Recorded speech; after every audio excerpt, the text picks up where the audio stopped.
dertlerin devasısan, duasısan İmam Rıza. Merizlerin tabibisan, şefasısan İmam Rıza. Rauf-u mehriban ağam, çağır gelin sana sarır. Hərəminə yetim yetim, baxan da bax mənə sarı. İmam Rıza, İmam Rıza. Həsrətim hicranım, dərdimə dərmanım, Şahi Xorasanım İmam Rıza. Hərəmi səfalı, ey özü vəfalı, Mürtəza misalı İmam Rıza.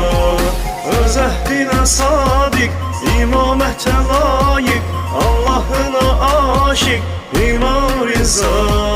Qəribə ünvandı, zülmə qalxandı, Natiqi Qurandı İmam Rıza.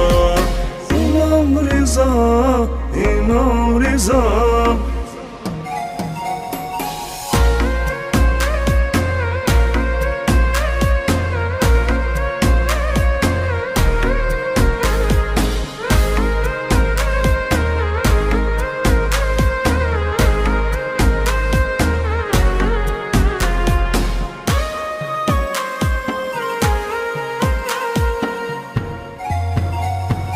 Garipçilik çekenlerin garip İmam Rızası var.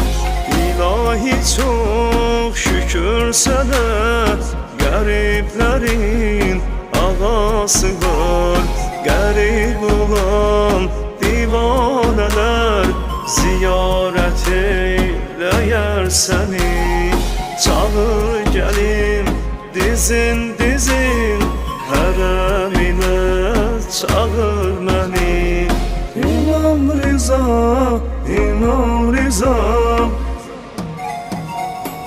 Həsrətim hicranım, dərdimə dərmanım, Şahi Xorasanım İmam Rıza. Hərəmi səfalı, ey özü vəfalı, Mürtəza misalı İmam Rıza.